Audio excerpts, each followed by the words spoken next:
Assalamualaikum warahmatullahi wabarakatuh. Halo teman-teman semuanya. Selamat pagi teman-teman.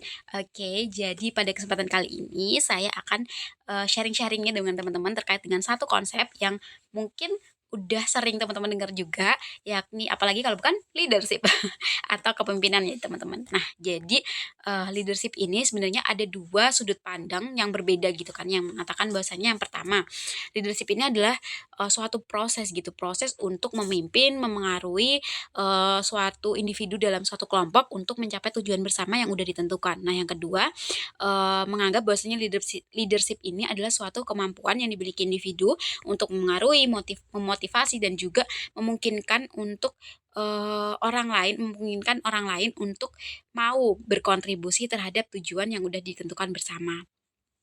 Nah, hal yang sama dari dua konsep atau sudut pandang ini yakni bahwasanya leadership atau kepemimpinan ini adalah seni untuk memotivasi, mengawasi, dan juga mengaruhi sekelompok orang untuk dapat menyelesaikan tugas-tugas dan juga bertindak sesuai dengan tujuan, yang udah kita tetapkan bersama, seperti itu.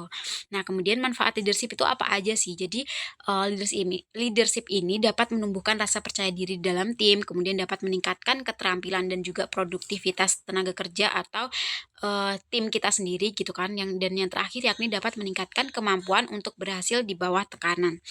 Nah, lalu gimana sih Kak caranya kita untuk dapat membangun jiwa leadership kita ini? Nah, yang pertama yakni teman-teman ini harus sebisa mungkin mulai membiasakan diri untuk disiplin gitu kan, karena, kedisiplinan ini dapat merepresentasikan bagaimana sih kita menghargai waktu yang kita miliki terutama ya teman-teman. Jadi karena ada pepatah yang mengatakan bahwasanya waktu adalah uang, jadi sebisa mungkin kita harus bisa menggunakan waktu kita sebaik mungkin gitu kan. Harus seefektif mungkin, semaksimal mungkin, seefisien mungkin sehingga nggak ada lagi waktu yang terbuang sia-sia gitu. Nah, yang kedua yakni berani mengambil resiko. Jadi ketika, kita ingin mencapai suatu tujuan, kita, ingin membuat suatu keputusan, kita ingin mengambil suatu pilihan gitu kan, tak jarang emang resiko ini selalu beriringan gitu dengan, ya itu tadi hal-hal yang mau kita ambil, hal-hal yang mau kita capai. Karena ke depannya pasti ada gitu kan kemungkinan-kemungkinan yang akan kita hadapi, tantangan-tantangan yang akan kita hadapi. Jadi sebisa mungkin kita harus berani mengambil resiko yang ada juga. Nah, yang ketiga yakni bersikap positif. Jadi melalui pola pikir yang positif ini dapat membantu individu untuk menjadi lebih tenang dalam menghadapi segala situasi. Jadi kita nggak lagi overthinking, kita nggak lagi stuck terlalu larut-larut dalam kegagalan kita atau dalam tantangan yang ada gitu kan, kita bingung sendiri. Jadi tapi kita harus bisa mengambil posisi positifnya gitu kan dari segala hal yang terjadi gitu. Sehingga kita bisa bangkit dan juga kita harus bisa mulai lagi, mulai kembali, apa sih step selanjutnya yang harus kita hadapi gitu. Nah, selanjutnya yakni mempunyai motivasi. Salah satu cara yang dapat dilakukan individu untuk membangun jiwa kepemimpinan adalah dengan selalu memiliki motivasi untuk terus berkembang, untuk terus maju, seperti itu ya teman-teman. Nah, yang selanjutnya yakni mengembangkan kemampuan emosional. Jadi kemampuan emosional ini kemampuan bagaimana sih cara kita mengolah, bagaimana sih cara kita mengontrol emosi kita. Ini emang sangat diperlukan ya teman-teman. Untuk apa?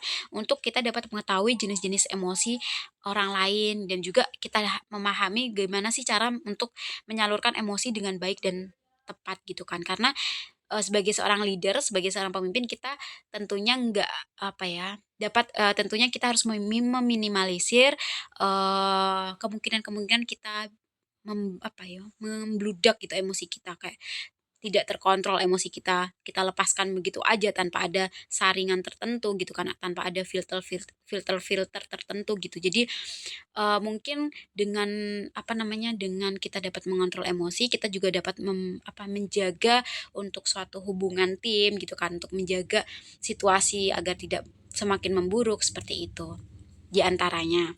Nah, yang terakhir yakni mengetahui kekuatan diri. Kekuatan diri ini diperlukan untuk dapat meningkatkan jiwa kepemimpinan seorang. Nah, karena, dengan kita dapat mengetahui kekuatan diri kita, strength kita apa, weakness kita apa, kita itu dapat melakukan evaluasi diri juga gitu kan, kayak, "Oh, aku kurangnya di bagian ini nih, jadi aku harus ningkatin juga di bagian ini dengan apa ya, dengan ini gitu kan. Kita tahu plan-plan kita, apa aja yang harus kita lakukan. Nah, kemudian, "Oh, lebihnya aku, keunggulan aku tuh ada di bagian ini, di bagian A misalnya. Berarti aku harus memanfaatkan kelebihan aku ini, dengan baik gitu, nggak aku sia-siakan. Jadi kita lebih, efisien gitu kelebihan yang kita miliki.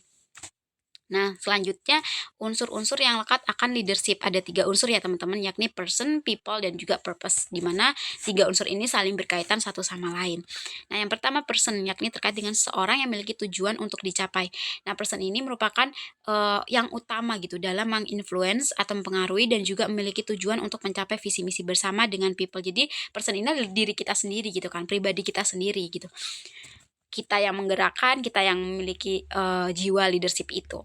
Nah, kedua yakni purpose, yakni seorang pemimpin itu harus memiliki visi dan misi yang jelas untuk dapat dicapai dan juga memiliki cara untuk mencapai tujuan yang ingin dicapai tersebut. Jadi, nggak hanya kita maunya apa gitu tanpa kita tahu apa yang harus kita lakukan gitu, nggak kayak gitu ya teman-teman. Jadi, kita harus punya tujuan.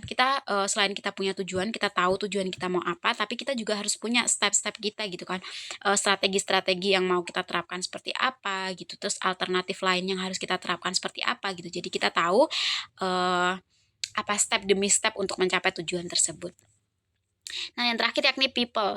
Karena untuk menjadi seorang pemimpin itu pastinya kita memiliki pengikut gitu kan, pengikut atau, tim gitu, yang mempercayai kita juga gitu kan. Dan juga kita juga percaya dengan mereka untuk dapat mencapai visi atau misi dari, tujuan kita. Goal kita, seperti itu. Nah, kemudian skill yang diperlukan, untuk menjadi seorang leader yang pertama skill komunikasi. Bagaimana sih kita melakukan komunikasi, membangun komunikasi yang baik dengan tim atau dengan pihak-pihak lain. Yang kedua yakni skill pengambilan keputusan. Karena dalam mengambil keputusan ini mungkin sifatnya akan riskan gitu ya, teman-teman.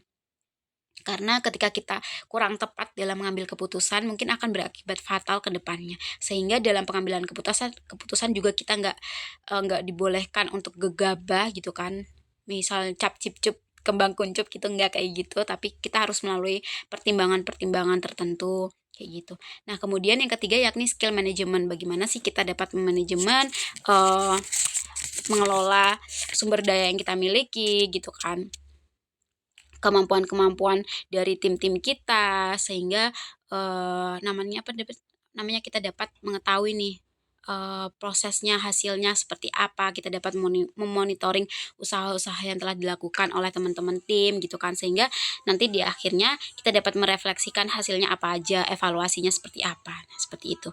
Yang keempat yakni skill untuk, penyelesaian masalah problem solving.